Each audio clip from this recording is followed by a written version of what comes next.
রোদে কেউ কম বেরোয় তো ওই জন্য আমি রোদে বেরিয়ে এসেছি, জানি রোদে কেউ বেরোবে না, ফাঁকা পাবো বলেই ছেলেকে বলেছি নেবে বেরোবি না, টিভিটা চুপ করে দেয়, নাহলে বদমাইশি বাকি। তোমরা কি করতে যাচ্ছ গো?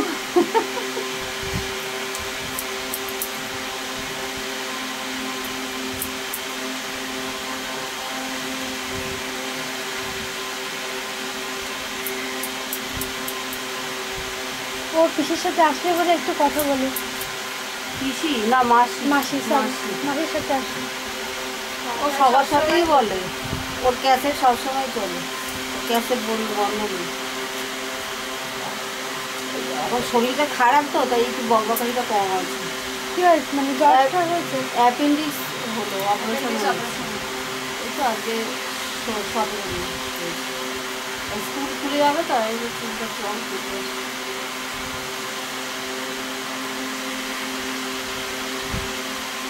ওই অপারেশন জিনিসটা প্রচন্ড বাজে লাগে। হ্যাঁ বাবা, ওই যে চ্যানেল করে যদি ইঞ্জেকশনগুলো পুশ করে না তখন হবে বাবা রে, ঠাকুর করে পিছু।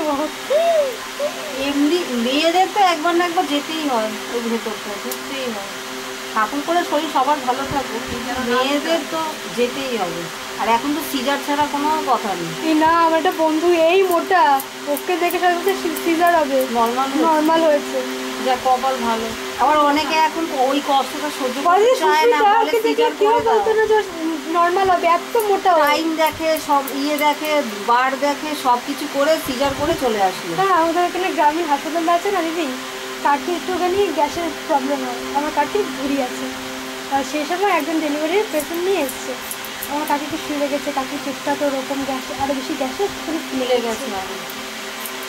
উনি শুনলো না কি যেন, হঠাৎ করে আমার কাকি ছিল, একটা জেঠি ছিল, পাশের বাড়িতে জেঠি ছিল, আর বাড়িতে কেউ ছিল না, আমি একা ছিলাম, কাকিকে নিয়ে গেছি, আমি ছোটো বেশিকে ফোন করেছি, ছোটদা এসে নিয়ে গেছে।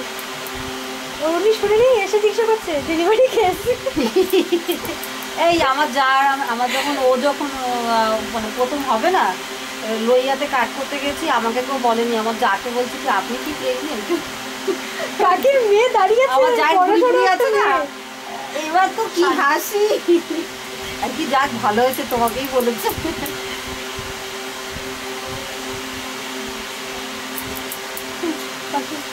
কোনো কথা নেই কিছু, লেজে বলে কি ডেলিভারি কেস?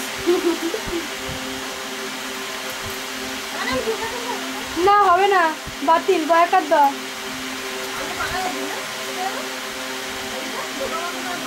বাবা তুমি, আমি এবারেরই মেয়ে, আমি এত দিলে অনেকজন হাতে পড়বে। তোকে আমি কাটিয়ে দেবো, তোর মাকে না।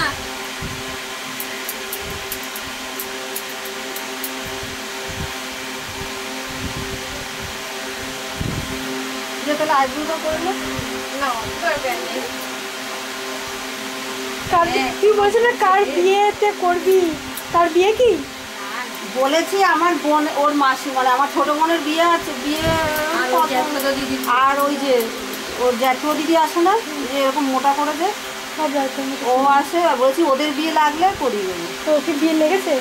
না আমি বিয়ে লাগলে করে দিবি। হ্যাঁ না বলেছি তো, তখন না বললেও করে দেবে, বলেছে তো বিবাহিত না থাকলে হয়। হ্যাঁ তাহলে 500 থেকে টাকাবে কি করে? সত্যি কথাই, নিজেরা একটা সাজতে পারি না, সাজলেই তো দেখো এই বয়সে যেটা হয়, আমরাও এই বয়সটা পার করেছি, ব্যাস। দুটো ছেলে তাকালি বাবা মরি মরি। পূজা দেখো না কি ঢং করছে, আবার শুনেই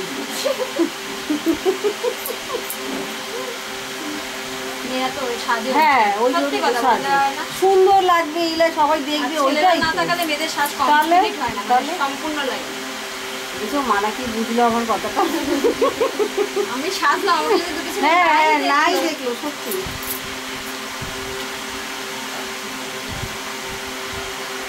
বেশি সাজলে মুশকিল। না না ভালো লাগে, ও আবার একটু সাজলে বেশি সাজলে মুশকিল।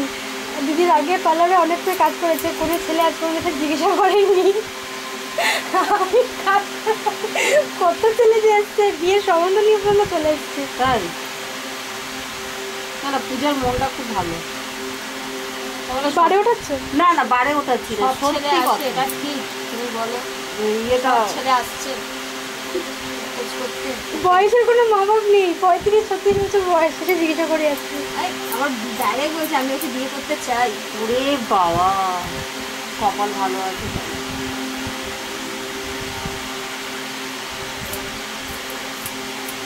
যে জিজ্ঞাসা করতে আসছে না, তাকে যে বিয়ে করি, সারাজীবন লোকের বাড়ি কাজ করে আর লাত্তিয়াটা খেয়ে আমাকে কাটাতে হবে। যা, সরকারি চাকরি নিয়েছে। সরকারি চাকরি তো ভালো তো।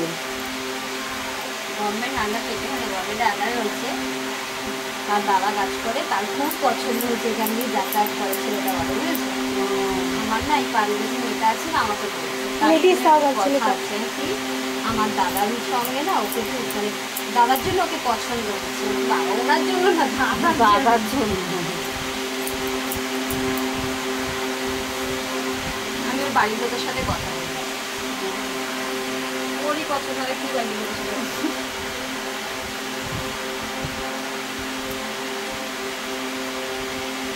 তোমাদের দিকেই থাকে, 16 নম্বরে, কোথায় যেন থাকে বললে। নদীতে বাড়ি আছে, 2 ভাই আমরা, বোন ছিল, বোনের বিয়ে হয়ে গেছে। এখনকার দিনে সরকারি চাকরি পাওয়া খুব কষ্ট। যা ব্যবসার মন্দা, রাত্রে সরকারি চাকরি বিয়ে করা ভালো। পেনশন তো আমার বুড়ো হয়েছে টেনশন হচ্ছে।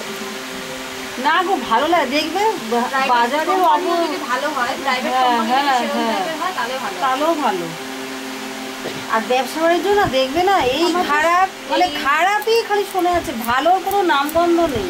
ওই জন্য ভাবি কি দূর, মাকে বলছে কি মা সরকারি চাকরিটাকে বিয়ে করলেই মনে হয় ভালো হতো, তুমি ব্যবসা করে দে তো দেখো। ব্যবসাতে যে স্বাধীন আছে সবাই ভাবে, হ্যাঁ, হ্যাঁ, ওই চাকরিতে actually ভালো। তা এখন ভাবি কি চাকরির পয়সা গোনাগুনতি, ওই গুনে গুনে খাবো তবু মনে শান্তি, এই হেডেকটা থাকবে না। আমাদের ওই বাড়িতে আমি যখন যেখানে থাকি আমার জাফার বাড়িতে, আমার জাফার খুঁজতো বোনের ছোটো মেয়েকে এত সুন্দর দেখতে না, পুরো দুর্গা ঠাকুর, যেমনি ফর্সা তেমনি দেখতে, মানে খুবই সুন্দর দেখতে ওকে। কিন্তু বিয়ে করেছে সেগুলো সরকারি চাকরির জন্য। ছেলে এই দাঁত চোখ কালো, এ বাবা, বিচ্ছিরি দেখতে, ধারণার বাইরে। ও সুন্দর মেয়েদের কপালে ওরকমই কিন্তু কেন বিয়ে করেছে, যেহেতু সরকারি চাকরি করে। সরকারি চাকরি। তো রূপ দেখেনি, গুণটা দেখে গুণ নিয়েছে, দেখেছে। গুণ দেখে নিয়েছে, আছে অনেক। অনেকেই আছে। ছেলেদের রূপ কি হবে, কাজ, ব্যবহার, পয়সা।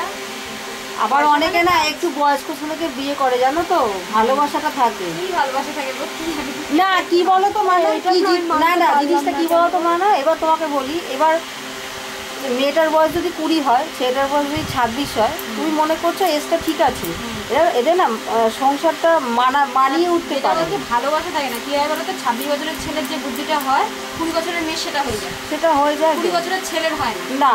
20 বছরের ছেলে সে বুদ্ধিটা থাকে না। না, 26 বছরের 20 বছরের মেয়ে। ওই জন্য এখনকার মেয়েরা বলছে কি এই যে ডিভোর্স হচ্ছে, বোঝে না, মেয়েদের বোঝে, বুঝতেই চায় না, ভাবে কি ওরা যা বোঝে তাই হবে। কালকে এক এবার বছর- একটু এজের ছেলে হলে কি হচ্ছে, ওরা সব কিছু বোঝে জিনিসটা, আর বউ ভালোবাসে তো দেখবে, ওই জন্য অনেকে যারা একটু হয় তারা বুদ্ধিমান, বোঝে, তারা করে ওরকম দেখবে। কালকে 1 নম্বরে এয়ারপোর্ট 1 নম্বরে ওখানে একটা মেয়েকে দেখলাম,